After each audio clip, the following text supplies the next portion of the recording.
जय श्री राधे कृष्णा। आज हम कार्तिक महात्म का 26वां अध्याय करेंगे। 25वें अध्याय में हमने सुना था किस प्रकार भगवान के श्रीचरण कमलों से गंगा जी की उत्पत्ति हुई, जिसके स्नान और स्मरण मात्र से ही जन्म जन्मांतर के पाप नाश हो जाते हैं। कार्तिक महात्म में 26वां अध्याय। आदिशक्ति महामाया के चरणों शीस निवाए, सिमरो श्री गणराज को सची लगन लगाए। सिमरु माता शारदा बैठ जी भा जाए, कार्तिक महात्म की कथा पढ़े दास हर्षाए। बोलो विष्णु भगवान की जय।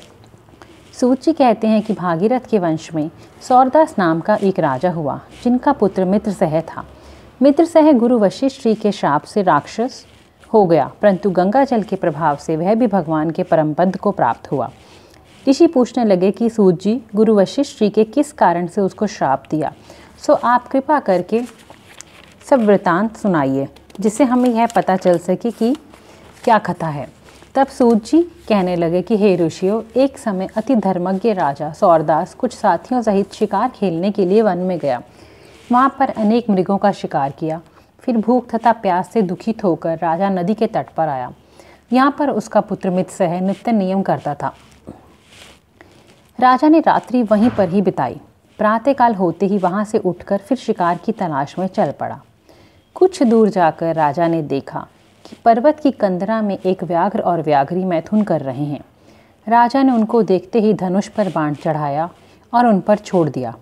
बाण के लगते ही व्याघ्री घायल होकर वहीं पर गिर पड़ी और फिर थोड़ी देर बाद मर गई। तब व्याघ्र राक्षस रूप धारण कर बड़े क्रोध में आकर कहने लगा कि राजन, तुमने मेरे साथ बड़ा अन्याय किया है, इसका बदला मैं तुमसे अवश्य लूँगा। ऐसा कहकर वह राक्षस अत्यंत दुखित हुआ। तत्पश्चात राजा ने अपनी नगरी में आकर संपूर्ण वृत्तांत अपने मंत्रियों से कहा। कुछ समय बीतने पर राजा सौरदास ने मुनियों को बुलाकर अश्वमेध यज्ञ किया और गुरु वशिष्ठ जी ने विधिपूर्वक ब्रह्मादि देवताओं को आहुति देकर यज्ञ समाप्त किया। फिर स्नान करने के लिए नदी के तट पर चले गए। इतने में वही राक्षस, जिसकी राक्षसी को राजा ने वन में मार दिया था, क्रोधित होकर अपना बदला लेने के लिए वहां पर आ गया और गुरु वशिष्ठ जी को वहां पर ना देखकर उन्हीं का रूप धारण कर राजा से कहने लगा कि राजन, हम मांस खाएंगे, अतः हमारे लिए मांस बनाओ, हम स्नान करके अभी आते हैं। इतना कहकर वह वहां से चला गया। फिर उसी राक्षस ने रसोइयों का रूप रखकर राजा को मनुष्य का मांस पकाकर दिया। जब वास्तविक गुरु वशिष्ठ जी स्नान करके वापस आए तो राजा ने सोने के थाल में सजा हुआ मांस मिश्रित भोजन उनके आगे परोस दिया। तब गुरुजी ने ज्ञान दृष्टि से मनुष्य के मांस का भोजन जान लिया और क्रोध युक्त होकर राजा को श्राप दिया कि हे राजन, तुमने हमको मनुष्य का मांस खिलाने की चेष्टा की है और राक्षसों का भोजन दिया, सो तुम भी राक्षस हो जाओ। तब राजा ने कहा कि हे गुरुदेव, आपकी आज्ञा से ही ऐसा भोजन बनवाया गया है। यह सुनकर वशिष्ठ जी ने ज्ञान दृष्टि से राक्षस द्वारा राजा के चले जाने का संपूर्ण वृत्तांत जानकर राजा को बताया। तब राजा ने भी क्रोधित होकर अंजलि में जल ले लिया और कहा कि आपसे अकारण मुझको श्राप दिया है, इस कारण मैं भी आपको यही श्राप देता हूँ। जब राजा श्राप देने के लिए तैयार हुआ तो उसकी रानी दमयंती कहने लगी, आप क्षत्रिय के पुत्र हैं, क्रोध को त्याग दें। जो भोग आपके भाग्य में लिखा है उसको भोगो। जो मनुष्य गुरु से हुंकार तुंकार करता है वह वन में जाकर ब्रह्म राक्षस होता है। स्त्री के वचनों को सुनकर राजा क्रोध त्याग कर विचारने लगा कि अब क्या करना चाहिए। फिर राजा ने उस जल को ज्यों ही अपने पैरों पर डाला त्यों ही उसके पैर काले पड़ गए। इसी कारण वह राजा कालमाशपात के नाम से विख्यात हुआ। तत्पश्चात राजा गुरुजी के चरणों में पड़ गया और क्षमा मांगने लगा। तब वशिष्ठ जी ने कहा, क्योंकि यह पाप तुमसे अनजाने में हुआ है, अतः इसके श्राप का प्रभाव केवल 12 वर्ष तक रहेगा।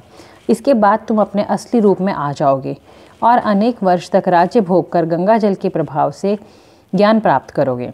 तब भगवान विष्णु की सेवा करते हुए अंतकाल में परम शांति को प्राप्त हो जाओगे। इतना कहकर गुरु वशिष्ठ जी अपने आश्रम को चले गए और राजा राक्षसी देह को प्राप्त हो गया। वह भूख प्यास से दुखी हो निर्जन वन में फिरने लगा। वहाँ से वह अनेक कष्टों को सहन करता हुआ नर्मदा नदी के तट पर आया और वहाँ पर वह पशु पक्षी मनुष्य सर्प आदि खाकर विचरण करने लगा। संयोगवश एक दिन नर्मदा नदी के तट पर घूमते हुए स्त्री सहित रमण करते हुए एक मुनि को देखा।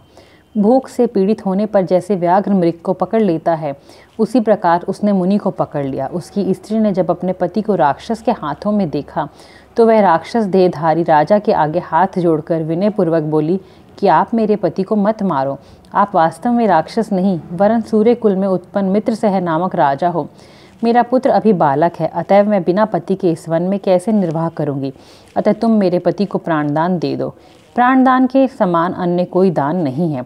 उस स्त्री की इस प्रार्थना का राक्षस पर कोई प्रभाव नहीं पड़ा, और जैसे व्याघ्र एक मृग के बच्चे को पकड़कर खा जाता है, वैसे ही उस मुनि को, जो उस समय अपनी स्त्री के साथ मैथुन कर्म कर रहा था, पकड़कर खा गया। तब मुनि की स्त्री ने उसे श्राप दिया कि मैथुन करते हुए तुमने मेरे पति को मारा है, अतः जब भी तुम मैथुन करोगे तो मृत्यु को प्राप्त हो जाओगे और पुनः राक्षस देह धारण करोगे। यह दो श्राप सुनकर राक्षस देहधारी राजा भी क्रोध में आकर कहने लगा कि हे दुष्टे, तुमने एक अपराध के बदले में 2 श्राप दिए हैं, अतः तुम भी राक्षसी होकर इस वन में फिरती रहोगी। इस कारण वह स्त्री भी पिशाचनी हो गई और भूख प्यास से दुखी होकर उसी वन में फिरने लगी। आज श्री कार्तिक महात्म्य 26वां अध्याय समाप्त। बोलो श्री हरि विष्णु भगवान की जय। बोलो मेरे बांके बिहारी लाल की जय। जय जय श्री राधे, जय जय श्री राधे, जय जय श्री राधे श्याम, जय श्री राधे कृष्ण।